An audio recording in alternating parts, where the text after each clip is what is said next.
cambia con la marea, como la vida cambiará. Barco, ayudas a mostrar que somos navegantes del tiempo por tu andar. Andarele, andarele, andarele. Muy buenos días, y nos encontramos en ese momento con Alejandro Santillán, él es periodista ecuatoriano y tenemos el gusto de recibirlo aquí precisamente en la cabina de radio La Voz de la Selva. La población indígena amazónica está en pie de lucha desde hace más de 50 días ya exigiendo al gobierno central que derogue una ley que es altamente atentatoria para la Amazonía, como la ley forestal. Los pueblos indígenas se están levantando permanentemente y contando con el respaldo de toda la población.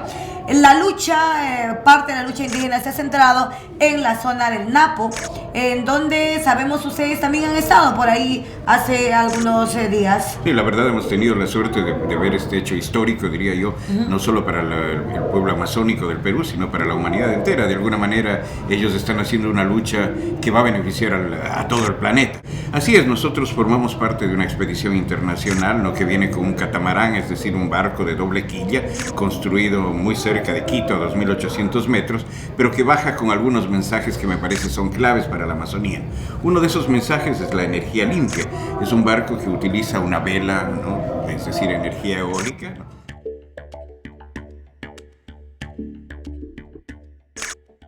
A veces, los sueños se confunden tanto con la realidad que es difícil saber qué es lo soñado y qué lo vivido. La expedición Andarele nació como un sueño loco de un loco soñador.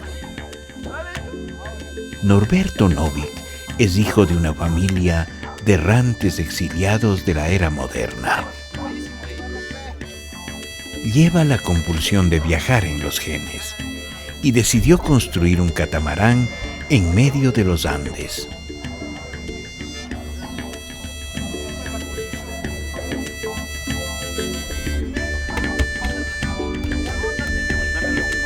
¡Al Brasil, directo!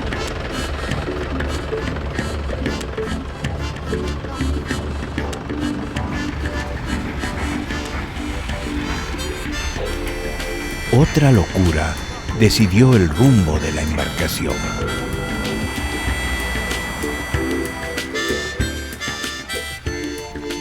El Ecuador fue el primer país en incluir en su constitución los derechos de la naturaleza.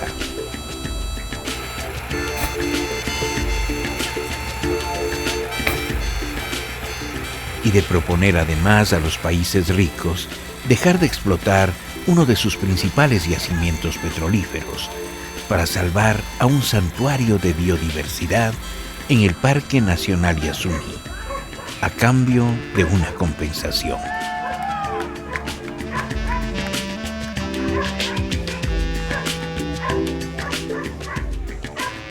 Una loca idea para salvar al planeta.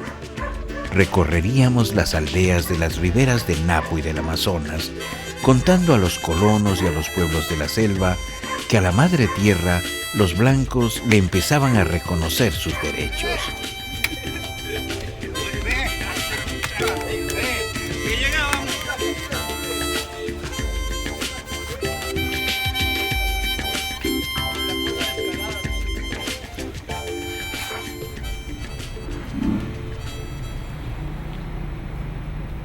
¿Quién eres? ¿Qué haces? ¿Cómo así te inventaste un catamarán?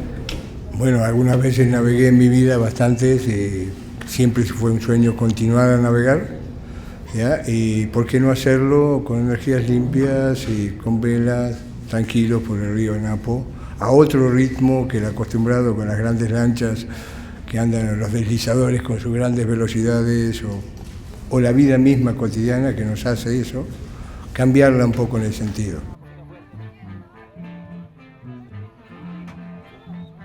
La expedición recibió el apoyo de la Marina Ecuatoriana, de la Fundación Pachamama y de otros auspiciantes y amigos. Y así, una tarde de mayo, con los acordes de un pasillo tradicional, la expedición empezó su largo viaje desde el Coca.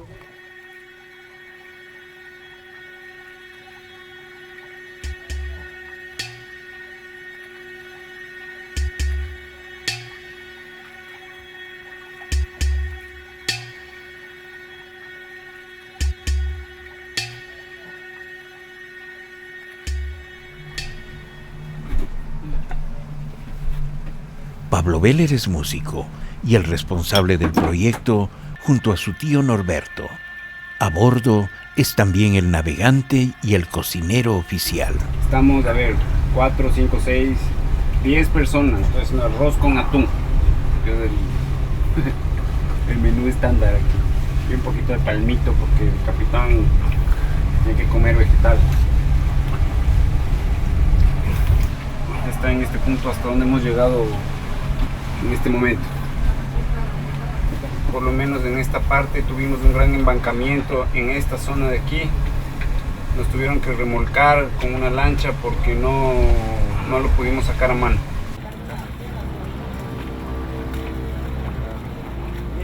Debíamos navegar con extremo cuidado. El catamarán es un barco que no está diseñado para chocar con palos o para quedar atrapado en los peligrosos bancos de arena que la deforestación en los Andes y aquí la acción de las gabarras y deslizadores de las compañías va provocando. Pero los impactos del petróleo son mucho más vastos. La buleada de las maquinarias, la buleada de los carros, a veces nosotros vivimos de un aire fresco, respiramos de lo que es de la naturaleza mismo, pero ahora con la contaminación de la empresa, vienen las maquinarias trayendo unos químicos, usted sabe que no vienen empacados, a veces vienen sueltos, entonces se riega en las vías, entonces con el viento que sopla, entonces nosotros respiramos y nos enfermamos. Entonces nos produce, en primer caso es eso. Antes sabíamos vivir nosotros naturalmente sin enfermarnos, pero ahorita, ¿qué es que pasa con esas petroleras? Traen enfermedades ya no visto aquí. Más al norte, en la provincia de Sucumbíos, la Texaco consiguió enormes ganancias, pero convirtió a la región en un infierno. Hoy es una de las zonas más contaminadas del planeta y sufre una epidemia de cáncer. Las víctimas de los ríos del nororiente ecuatoriano han enjuiciado a la Texaco, pero la poderosa empresa se niega a reconocer sus delitos. La riqueza sale de este lugar, pero lo que nos dejan es pobreza aquí. Y enfermos, desnutridos, tristes. Así se ve aquí.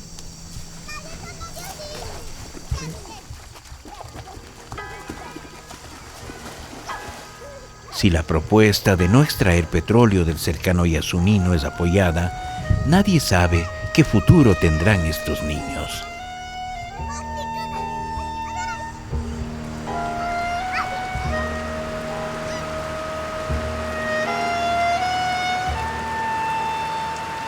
Con los largos días de espera para que suba el nivel del agua, llevamos casi un mes de viaje. En los mitos de la selva, el río es una gran serpiente, que a veces está dormida, pero otras como una anaconda enfurecida.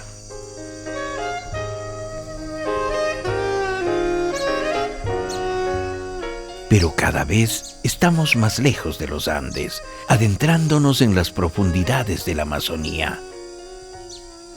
Muy cerca del Yasuní y de los territorios vírgenes de los pueblos no contactados.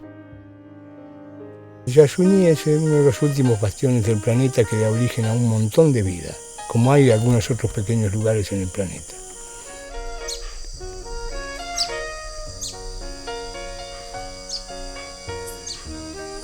Un ejemplo de lo poco que queda y lo tanto que queda, que todavía puede ser una esperanza, si quieres, en el mundo.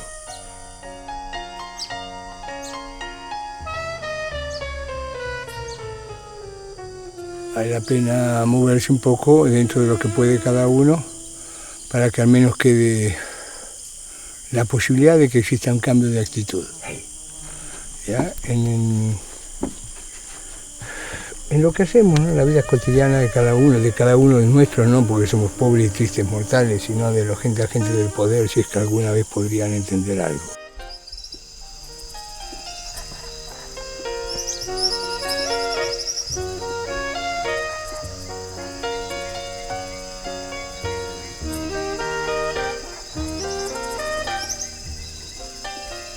Con los últimos rayos dorados del día, el agua, el cielo y la tierra se confunden en la magia única del Yasuní.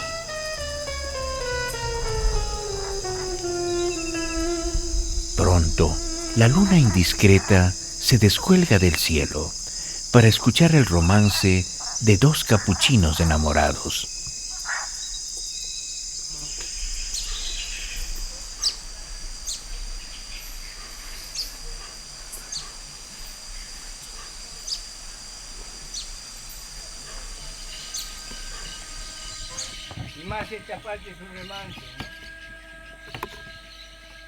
Bajo este santuario de biodiversidad se encuentra uno de los yacimientos petrolíferos más importantes del Ecuador, con tanto crudo como para abastecer toda la demanda nacional por alrededor de 15 años.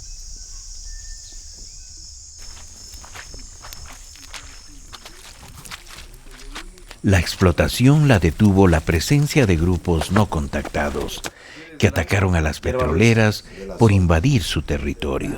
¿Sin azúcar tienes? Con azúcar. Y no hay un poco sin azúcar, solo la hierba Luisa. Ahora, la custodia de este tesoro natural está a cargo del Parque Nacional Yasuní.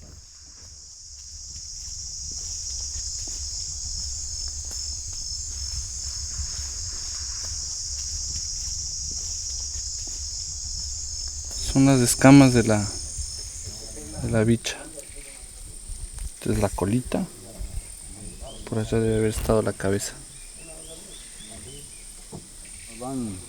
¿Van en el velero de aquí, en el andarele de aquí hasta el Amazonas, sí, o van más personas? No, vamos solo. Los guardias le cuentan a Norberto de su trabajo abrumador. Por los caminos que hicieron las petroleras entran colonos, madereros, comerciantes de pieles y de especies exóticas desde ambos lados de la frontera. Pocas veces vi a Norberto tan feliz y distendido. Hace mucho que soñó en llegar con su barco al Yasuní, pero la preocupación de no encallar lo ha mantenido siempre alerta y concentrado en la navegación.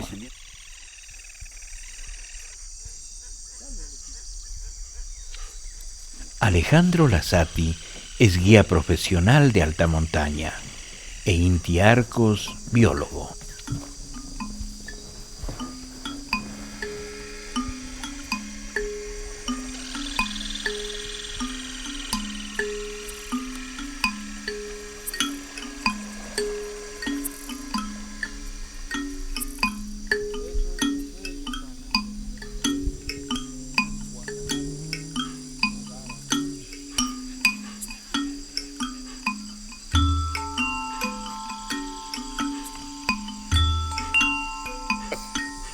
Para ellos es hora de consultar una de las más completas enciclopedias vivas de la naturaleza tropical.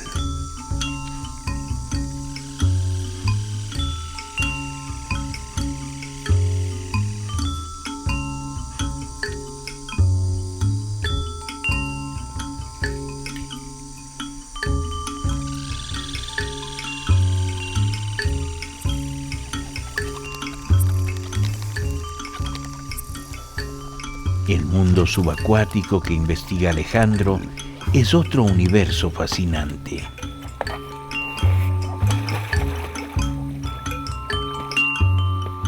Bajo las aguas oscuras se esconden más de 2.000 especies de peces y alrededor de 160 de reptiles y anfibios. Esta parece una fruta de una mirtácea. Bueno, y flores también, ¿no? Que dan colores bien chéveres que están flotando sobre la superficie. La superficie, entre otras maravillas, tiene el 40% de las palmeras de la Amazonía. Se sabe que es uno de los lugares más diversos del planeta de árboles, igual de plantas, ¿no? Apenas se está empezando con las investigaciones, entonces hay muchísimas cosas que todavía no se sabe que hay, cuál es la función dentro del ecosistema, dentro de las cadenas tróficas. Entonces para mí es súper interesante porque todo está por verse, es un lugar con altísimo endemismo.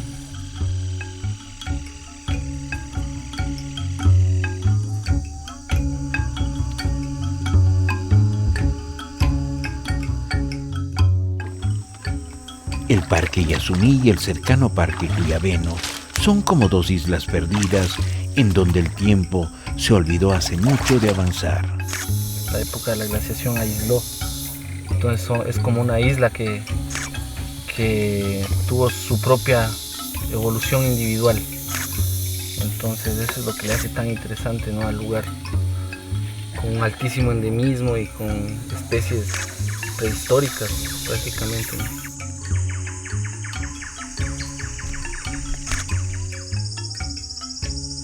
El huaxín, por ejemplo, es un rumiante volador, una vaca con alas que conoció a los dinosaurios.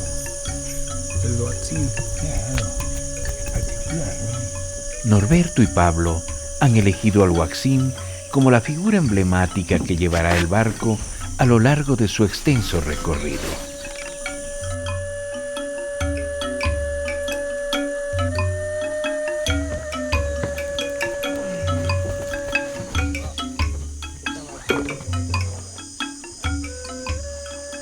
Quisimos seguir adentrándonos por los mágicos laberintos vegetales del Yasuní para visitar a los delfines rosados y a las anacondas. Pero los árboles caídos ponían en enorme riesgo el catamarán y debíamos continuar nuestro viaje al Amazonas.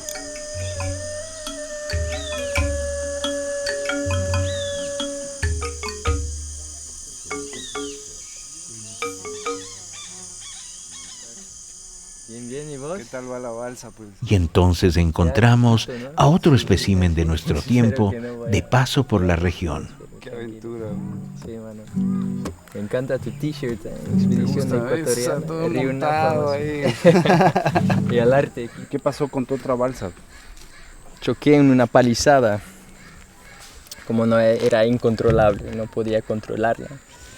Era tan pesada y demasiado grande, así que como el corriente me llevó en la orilla, como choqué con árboles, con palos así de una vez y no podía pararla, así que toda la noche estaba navegando hasta que choqué la palizada final. Fatal. Pero eso fue casi como unos 3-4 días.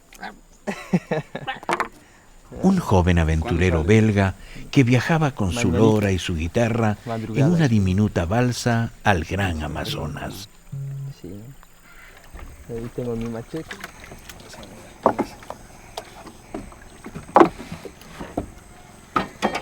Mucha suerte, man. Te desamarro. ¿Cómo remas? ¿Parado?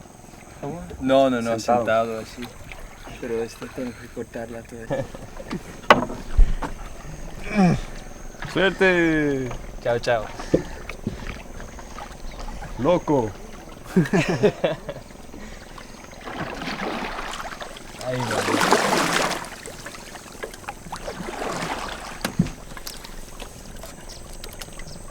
El río está lleno de historias, no de historias tiernas como esta, casi siempre historias de conquista y de depredación.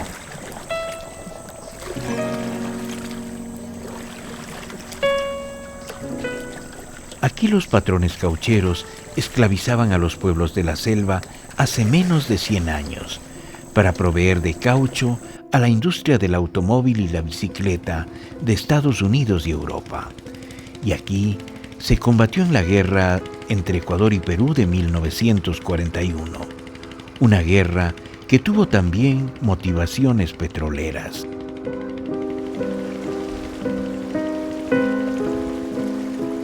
La frontera está cercana.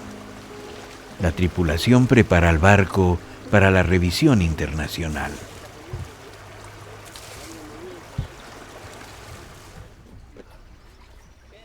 Y el capitán revisa con paciencia los mapas satelitales más actualizados y también los permisos de navegación. Sí, acá estamos.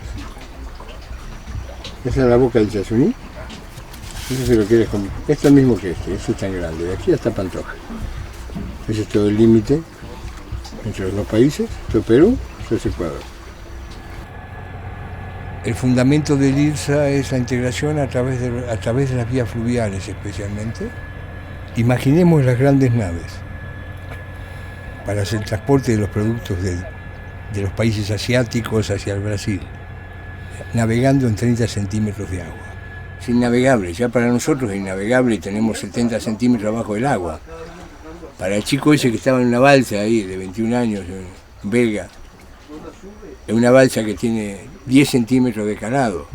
Ya destrozó una balsa y ahora va a destrozar otra, porque simplemente tampoco pasa. Y en ríos que son como este, de esta naturaleza, este es el más conflictivo de todos. Este y tal vez parte de la cuenca alta del Orinoco. Nuevo Rocafuerte es la última población ecuatoriana del río Napo y ahora está conmocionada por el arribo de los técnicos de la Marina que evalúan las posibilidades de construir una ruta fluvial entre el puerto de Manta en el Océano Pacífico y el río Amazonas. Limpiando el río. Son aproximadamente 240 kilómetros desde el Coca hasta Nuevo Rocafuerte. Imagínense ustedes eso, cuántos malos pasos hay en causar todas esas cuestiones, dragar, mucha plata, ¿verdad? Tendría que dragar siempre. Para mantener un río navegable tendrían que estar dragando siempre. Eso no habría más que dar.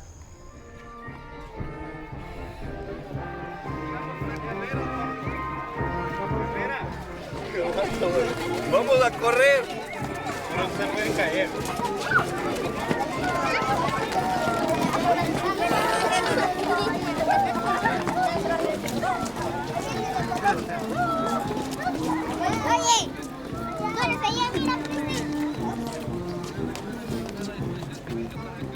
Aquí se encuentra un grupo de expedicionarios. Al fondo tenemos el velero Andarele, un velero que fue construido con una loca idea. Y digo loca idea porque a las personas que han querido hacer algo en la vida siempre les han llamado locos. Cuando inventaron el fuego, cuando dijeron que la Tierra era redonda, muchos les dijeron locos. Pero poco a poco vemos cómo esas ideas cambiaron el concepto del mundo. Entonces este grupo de jóvenes se están lanzando hacia el mundo, llevando un mensaje de conservación de la naturaleza, un mensaje de conservación del Parque Nacional Yasuní. Este barco funciona con el sol. El sol carga estas planchas de aquí que le ven medio negritas y eso le carga una batería y esa batería hace que funcione el motor. Este aparato no contamina. Los pobladores de Nuevo Rocafuerte son auténticos náufragos de la historia. Unos son hijos de la gente que vivió el esplendor de la época cauchera. Otros, descendientes de los que perdieron sus tierras o quedaron separados de su familia por la nueva frontera.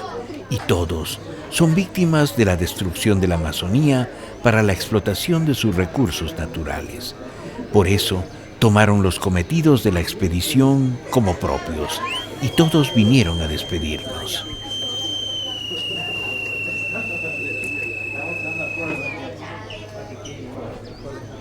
En el año 2007, el presidente Rafael Correa, en el seno de las Naciones Unidas, él lanza esta idea al mundo. Él dice, no explotemos el petróleo, pero no explotemos a cambio de ¿qué? A cambio de que los países que tienen más nos den un poco de dinero. Compensen al Ecuador por esa no explotación. Es decir, nosotros no sacamos los ahorros que tenemos ahí, o no sacamos ese producto.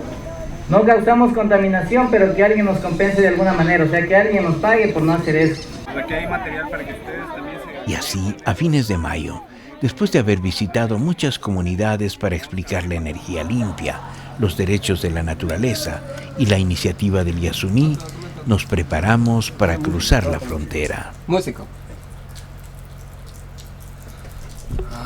Entonces...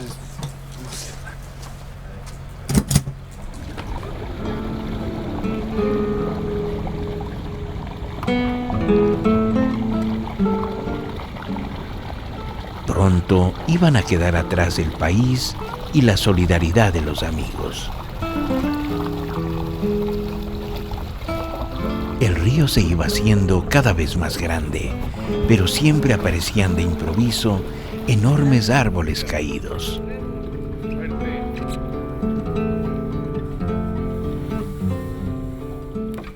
Y al cruzar la frontera, todos tuvimos la extraña sensación de pasar una absurda línea imaginaria, que que divide a los seres humanos y en especial a los pueblos de la selva sin ningún sentido.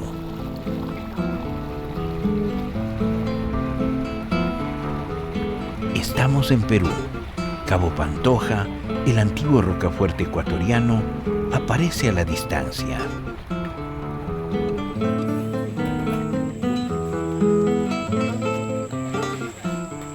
Nunca imaginé que el viejo rocafuerte que estudié en las clases de historia fuera un desgarbado conjunto de casas de chiropaje huiporal colgadas de una hermosa loma.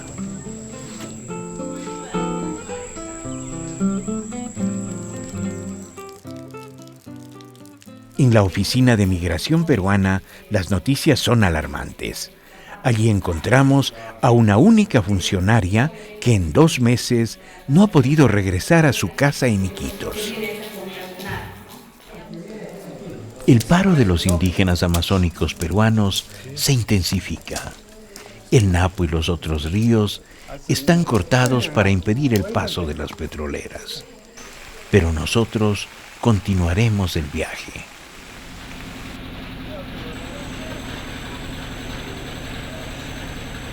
En el muelle, mientras vemos cargar al viejo barco que cubre la ruta Pantoja-Iquitos con animales, pieles y maderas ilegales de la selva, a Inti le asaltan también los recuerdos.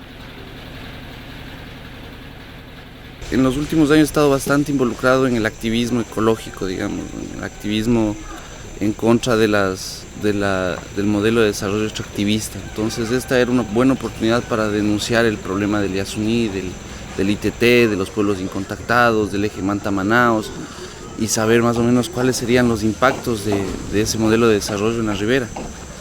Entonces yo me integré por eso, porque era una buena oportunidad para viajar también, para conocer. Norberto estaba loco, sí, cuando le conocí estaba empezando el proyecto del barco, cortando madera por ahí, y nos contaba de sus viajes y de sus aventuras, del Pablo y a mí, porque claro, es el sobrino, ¿no?, del Pablo. Y nosotros pensábamos que, bueno, primero nos hizo soñar un montón, ¿no?, que un viejo que te venga a contar en la edad que nosotros teníamos, éramos adolescentes. Acuérdate que lo del barco viene hace años, y cuando el Norberto empezó lo del barco, nosotros estábamos apenas saliendo casi del colegio, estábamos en la época en la que queríamos descubrir un montón de cosas.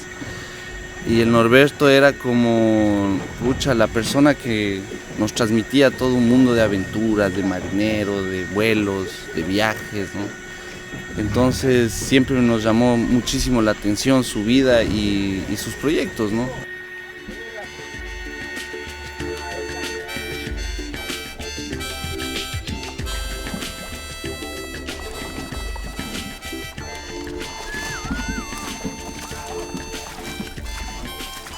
En esta zona viven pueblos quechuas y arabelas, más abajo secoyas, boras y huitotos, y selva adentro los pueblos no contactados.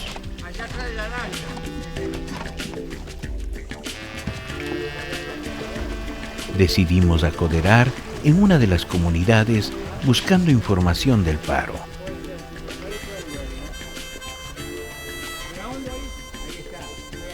Los comuneros de esta y de las demás comunidades se turnan para viajar a Negrourco, a Copalurcu y a San Rafael, en donde el paro indígena ha cortado el paso en el Napo y en el río Curaray.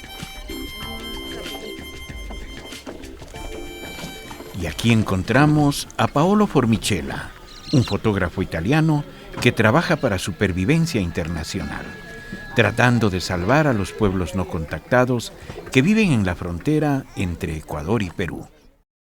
Los pueblos seminómadas se mueven por la subida del pescado de río, por la temporada donde pasan los chanchos del monte, esos que van en tropa, por los caminos de los monos, eso, se mueven por eso.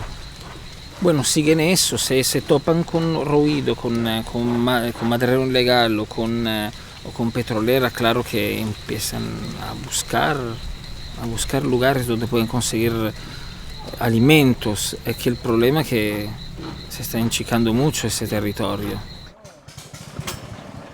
Paolo no podía desplazarse por falta de transporte, ni al territorio de los no contactados, ni al epicentro del paro. Así que se unió a nosotros para cubrir los acontecimientos en el Napo con fotografía fija.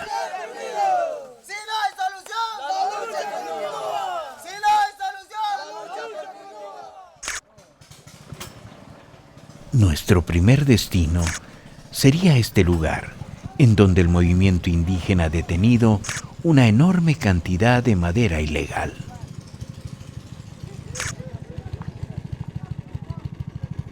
Gracias al paro, somos testigos de la terrible depredación de la zona.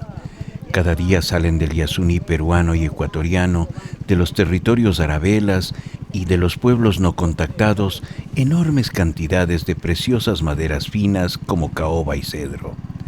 Después de un prolongado e ilegal viaje, del que no se enteran las autoridades, esta madera llega a Iquitos para ser legalizada por las grandes empresas y vendidas por la nada. Esta balsa la hemos detenido acá por una razón, de que el gobierno a nosotros no nos atiende acá en esta zona acá en esta parte que es Loreto.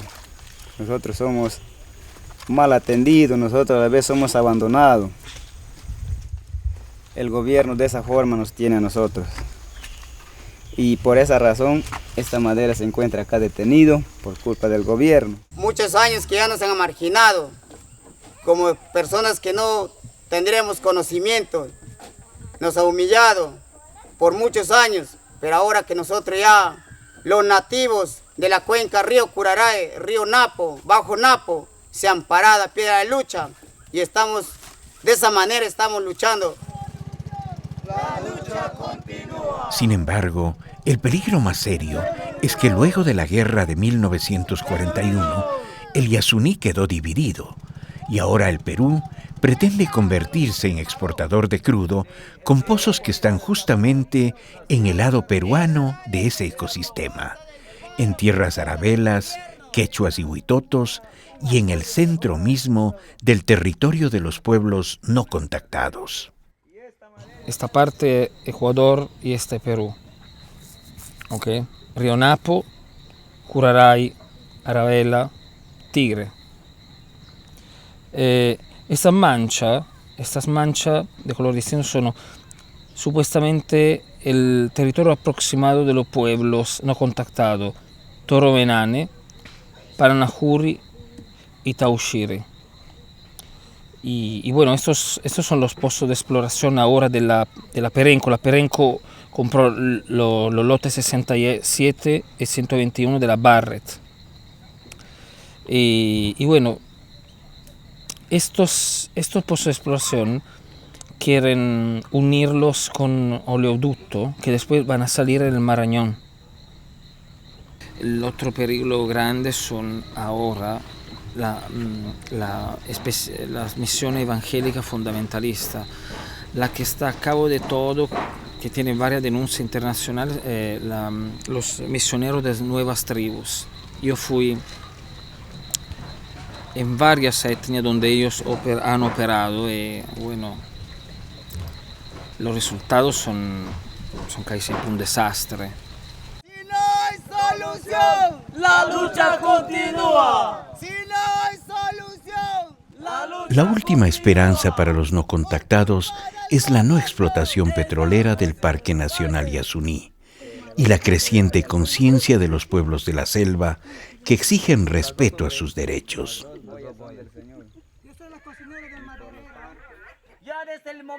La tensión sube entre el gobierno y el movimiento indígena en paro por las declaraciones de las autoridades y la falta de diálogo. La radio informa también de represión a los aguajún y huampís del río Pastaza.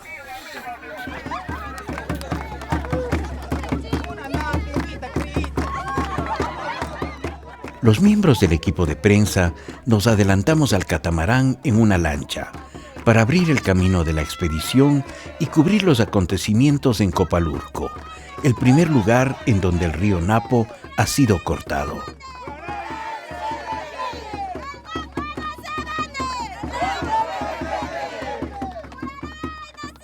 es el segundo paro de las etnias amazónicas en contra de un paquete de leyes que el gobierno de Alan García quiere imponer sin consultar a los indígenas. Estas leyes permiten a las compañías transnacionales concesionar la tierra, el subsuelo y el agua que ahora pertenecen a los pueblos de la selva. Y nosotros, pobres aquí, en la selva aquí, sufriendo, muriéndose a veces, hermanos, de necesidad.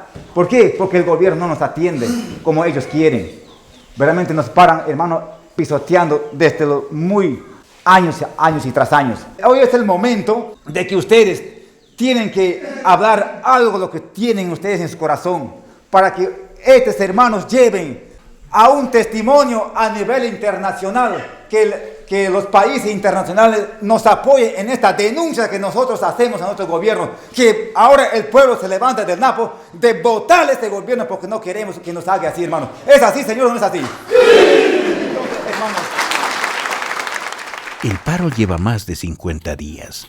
Las comunidades de la zona envían a Copalurcu comida y comisiones que llegan por turnos a apoyar la medida. Hoy nos invitaron solidariamente a compartir su alimento. nosotros sembramos aquí el arroz, plátano, yuca, maíz, papa, sachapapa, lo que dicen, camote, tomate, ají dulce, todo lo que considera que es verdura como pepino de la selva, verdura lo que es el bate. Comemos pescado, los animales del bosque, como es guangana, las aves que son paujil, montete, las aves que viven en el terrestre, así en tierra, así perdiz, pues montete, y pincha, esas cosas de esas nos alimentamos nosotros. Al verlos bailando, cantando y gritando por su vida de manera pacífica, pienso en el daño que se puede hacer a los pueblos con actividades que atentan contra sus territorios. Los pueblos de la selva, sin sus territorios, jamás podrían reproducir sus patrones culturales y sus creencias. Y así, su modo de vida desaparecería para siempre. A luchando voy a morir. Acá tú le has vendido esta tierra, tú le has vendido este monte, nuestro aguaje, todo nuestra planta has vendido. Hasta a mí me has vendido. Y con esa plata comes bien, tomas, sentado. Agarras una fiesta, compras tu cerveza con esa plata, tomas, borracho está durmiendo. Y yo, botado aquí, en basura. Pero dice, ¿dónde tienes tu libreta, señores? Bótame por mí. Votamos por ti, diciendo que nos va a ayudar. Y para nos bota al barranco, hemos votado. Pues así. Tienes que ser, como eres gobierno, ayudar. Paisanos, es indígena, necesita trabajo. ¿Y por qué no se vota usted? Por ello dice, el Dios no se ha dejado esta tierra. Tú no has hecho tierra, sino Señor Diosito nos ha hecho esta tierra para trabajar, para criar nuestro hijo, nuestros nietos.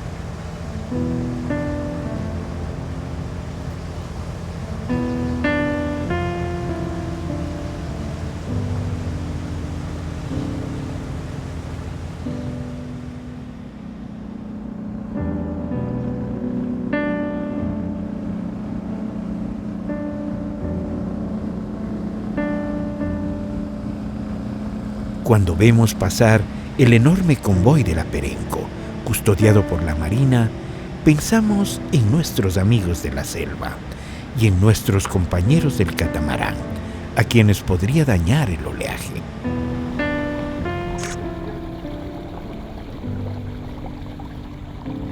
Es curioso, por aquí mismo pasó Francisco de Orellana y los conquistadores españoles en 1541.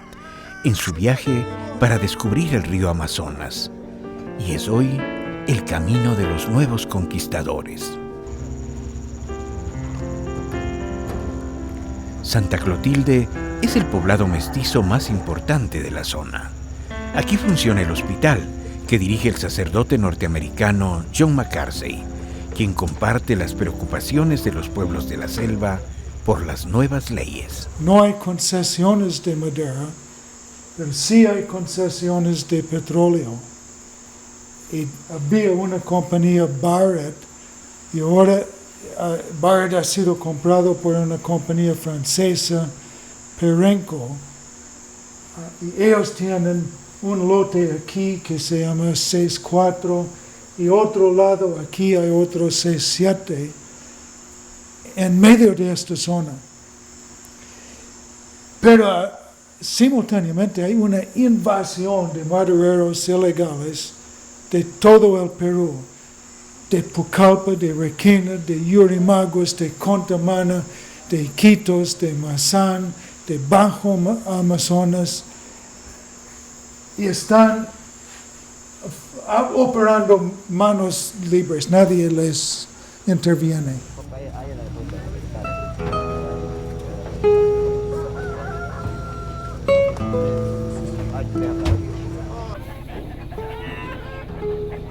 En Santa Clotilde nos encontramos con el barco que hace la ruta a Iquitos.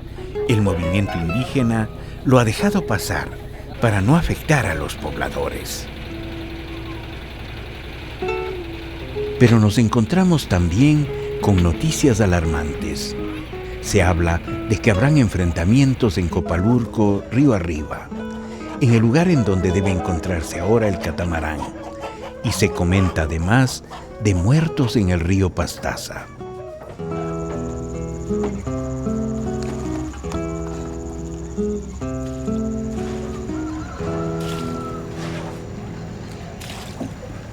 Al amanecer, cuando el carguero Cabo Pantoja leva anclas, en nuestra lancha continuamos río abajo, al siguiente punto del paro. A las 10 de la mañana vino el buque de arriba y vino de frente a destrozar nuestro cordón que estaba ahí. En Negrourcu, los recuerdos del ataque de la Marina de un mes atrás están aún frescos. Y en ese momento ahí, así como ellos estaban andando ahí, ellos ya estaban otros con hacha, con machete, haciendo ver su arma, haciendo ver palos. Y nuestros compañeros también, ellos estaban en su movilidad sin nada, así nomás, como dice, su arma era su boca, no, nada más. Los yates que venían trataban de hundirnos, inmensas oladas, así mi compañera gritaba. Los yates venían así, estaban todos armados, hermanos. Por favor, periodistas, ayúdenos, amigos, hermanos que se encuentran presentes. Nosotros somos indígenas, pero nosotros somos seres humanos. Necesitamos el respeto. Pedimos al gobierno, a los congresistas, que por favor nos ayuden. En ese momento llegaron noticias del Andarele. Nuestro barco estaba en medio de un ataque que la Marina hacía en Copal. Luego de tener el ataque inmediato, es una embarcación internacional ecuatoriana con tripulantes internacionales. Cambio.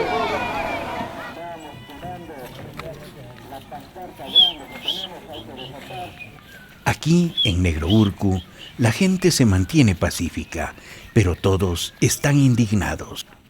Lo que dice él es que somos un estorbo. Prácticamente ya lo ha dicho poniendo estos paquetes de leyes que a nosotros no nos aparece que en toda la Amazonía del Perú no existen las comunidades indígenas.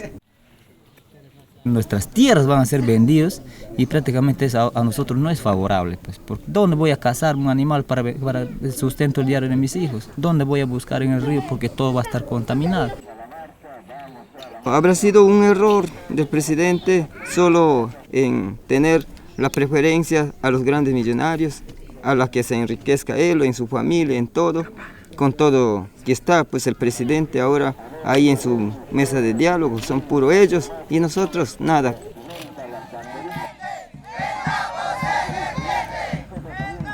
Aquí la gente siente que lucha por su pan, que lucha por su selva, por su vida, por sus creencias y su cultura. Y nosotros, al registrar su historia con las cámaras, sentimos que luchan también por nuestra vida, por la vida de todos, por la vida futura del planeta. Estos son los que luchan por el Napo. Estos son los que luchan por el Napo. Estos son los que luchan por el Napo. Estos son los que luchan por el Napo. El paro de los pueblos indígenas sufría un impenetrable cerco informativo y nos encargaron contar la verdad de lo que estaba sucediendo. Aquí están los que luchan por el Napo. Estos son. Aquí están los que luchan por el Napo. Aquí están los que luchan por el Napo. Teníamos una misión urgente que cumplir y partimos con el ritmo de sus cantos sonando aún en nuestros oídos. Aquí están los que luchan por el Napo.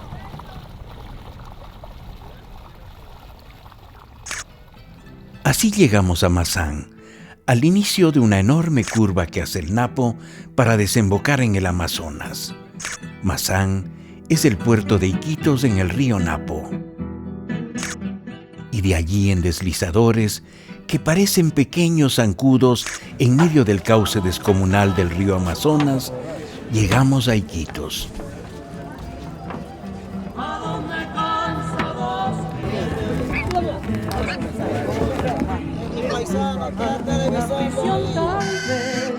A la tierra del olvido, alguna prisión tal vez, o a la tierra del olvido. A estos muelles llega gran parte de la madera, de la carne, de las pieles y de otros productos del bosque.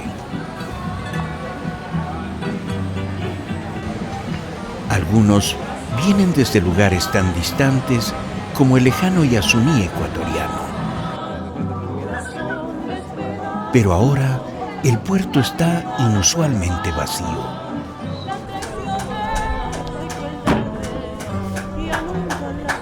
El paro indígena ha detenido también por un momento el incesante tráfico ilegal de productos de la selva que aquí se legalizan en el comercio abierto.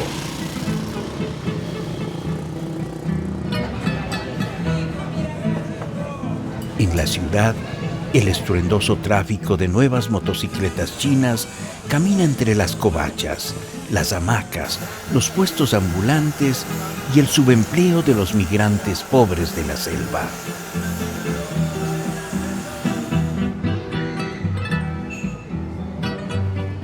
Mientras los gallos abúlicos miran el mercado negro de la música, en las avenidas, al ritmo de un tráfico frenético, flamean las banderas de las empresas transnacionales del Perú amazónico.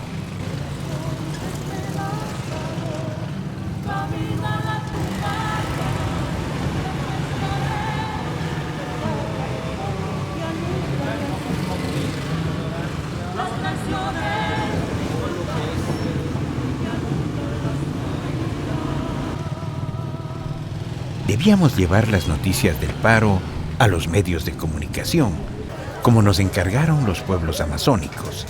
Así que nos dirigimos a La Voz de la Selva, la emisora más escuchada en el bosque y una de las pocas que apoya al paro. Nos recibe Oraldo Arriategui, su director. Perú ya logró, o sea, ya es el bastión del neoliberalismo. Colombia está en un proceso, por eso lucha mucho con quienes le dificultan la firma de un TLC con Estados Unidos, ¿no? Entonces, en ese marco se inscriben acciones de gobierno tendentes a flexibilizar toda la legislación que protege a las poblaciones indígenas. Este marco es lo que vulnera no uno, sino muchos de los derechos de las poblaciones indígenas y los expone a que puedan ser víctimas de la incursión del gran capital, el capital transnacional básicamente. Porque en este Perú, en el imaginario de todos sus ciudadanos, la Amazonía es una cosa un poco nebulosa, ¿no? Para muchos es un bosque vacío, con solo árboles y animales, y como lo dijera un expresidente, la selva es la despensa. O sea, no se piensa en la selva como un conjunto de grupos sociales con los mismos derechos de ciudadanía que el resto del país. Entre las paredes descascaradas y los melancólicos balcones apolillados se puede aún percibir el esplendor de la época del caucho en Iquitos. Un fasto olvidado que oculta los secretos de esos años oscuros que condenaron a la extinción a muchísimos pueblos de la selva. Una época que en Perú y en toda América Latina se quiere reeditar olvidando a las víctimas, a favor de una nueva era económica extractivista.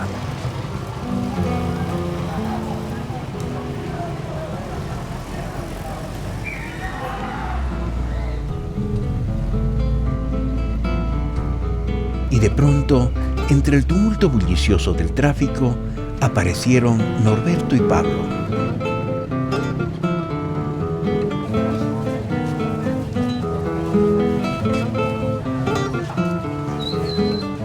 El barco había sufrido daños en el ataque a Copalurcu, pero la tripulación estaba indemne.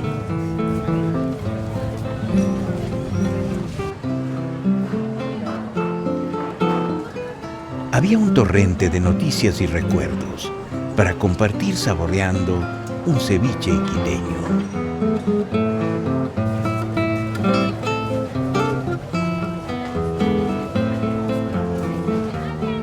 Pero debíamos terminar nuestra misión en el Perú, informando la verdad, como nos pidieron los pueblos del río Napo. A eso de las 2 de la mañana me despierto con un oleaje impresionante que estaba haciendo pedazos el barco nuestro, especialmente, es un catamarán, tiene 2 cascos, especialmente el casco de estribor se estaba haciendo pedazos con el choque violento contra los pequeños árboles. Me identifiqué, quiero aclarar que conversé 3 veces con él por radio. Le dije que estaba en grave peligro la embarcación, que estábamos sufriendo serios daños. De hecho lo sufrimos, tenemos serios daños. Dentro de poco vamos a ir a charlar con el comandante de aquí, justamente porque alguien creo que deberá pagar esos daños. Debíamos hacer reparaciones rápidas y abastecer al barco, para después de llegar a un arreglo amistoso por los daños, continuar hacia Brasil.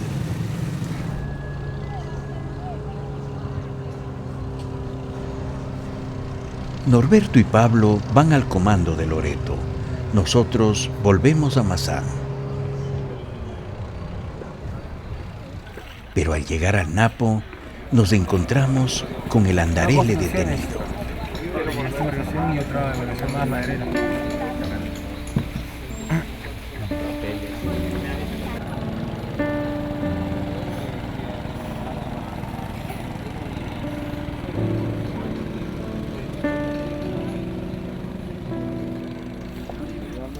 Inti y Alejandro respiraron aliviados cuando nos vieron llegar. Hace poco había abandonado el lugar una patrullera llena de soldados. Contra todas las reglas de navegación internacional, sin ninguna razón, el barco había sido invadido por elementos armados. Sí hubo un poquito de tensión cuando ellos vinieron. Le dijimos al señor que por favor se suba sin zapatos, que en la embarcación, el Andarele, todo el mundo sin zapatos porque es delicado. Y dijo, ¿por qué sin zapatos? Estaba un poco discutiendo el hombre. Después el Inti le dijo que si él debe subirse a la embarcación, debe hacerlo sin armas. Él le dijo por qué, tenía su arma aquí en la pierna. Y bueno, pues se subió y lo primero que hizo fue pisar el panel con tremenda bota. Lo rompió. Y bueno, después quisieron ver ahí los daños, las fotos de la cuestión. Y se mantuvieron aquí con el deslizador del ejército bastantes horas. Después de la denuncia radial, era imposible un arreglo civilizado. En el comando, a Norberto le amenazaron con detener al barco indefinidamente y prometieron represalias contra el resto de la expedición, aplicando las leyes especiales que el gobierno había declarado. No cabía duda. Éramos testigos indeseados de la represión al paro indígena amazónico y debíamos cuidarnos. Y así, el catamarán se perdió a la distancia, en dirección al Brasil. Y nosotros debíamos salvar al material filmado.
de la vida.